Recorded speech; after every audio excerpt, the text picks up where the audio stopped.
Ladies and gentlemen, I'm delighted to join you here today for this important discussion.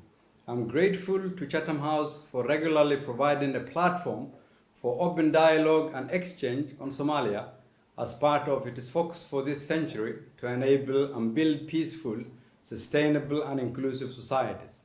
Raysal Wasaarihii hore ee Soomaaliya Xasan Cali kheyre oo ka qayb galay shir uu soo qaban qaabiyay mid kamid ah macahadiyada falanqeeya arrimaha gedi socodka siyaasadda iyo dimuqraadiyadda ayuu tilmaamay inuu ka digayo in mudo kororsi ay sameeyaan laamaha dawladda federaalka Soomaaliya. Ladies and gentlemen, to further paint this picture, Somalia soon will be in an uncharted territory.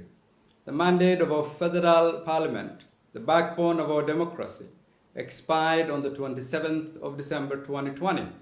And in 4 days, our country faces a critical constitutional crisis where the president's mandate expires on February 8. Considering both the executive and legislature will have lost the legitimacy to govern, the only solution to avert this looming crisis is therefore an immediate political solution. The focus should now shift to a consensus-based agreement between all political stakeholders. These will include the federal member states, representatives of the government whose term is expiring, the union of the presidential candidates, and non-partisan groups such as civil society, women leaders, business community, youth, religious leaders, and members of the international community. To salvage the legitimacy and integrity of the electoral process, all political stakeholders have to be part of the political solution and agree on the management of the 17th September Agreement, as well as address the constitutional crisis brought on by the expiry of the mandates of the governing institutions.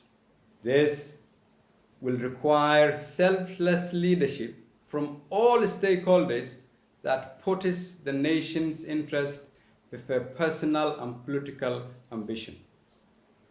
And while we seek solutions for today's crisis, we must also learn from this challenge so as to not repeat the mistake of the past and rebuild institutions that can safeguard against such situation in the future.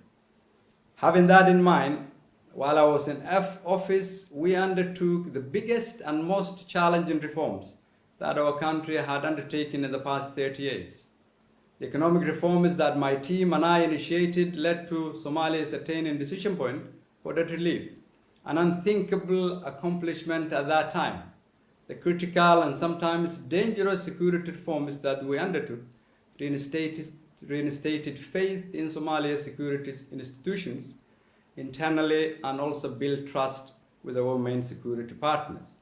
The reforms of our civil service contributed to a greater commitment by the government to ingrain a new work culture in our public services to execute their responsibilities. By embracing this new culture of accountability, corruption was no longer a taboo subject. Public servants were more motivated to execute their mandates, and the general public were more committed as engaged citizens willing to do their part in the rebuilding of our nation. The new culture, above all, inspired many of our Somali youth to take their rightful role as the drivers of transformative agenda and change for our country.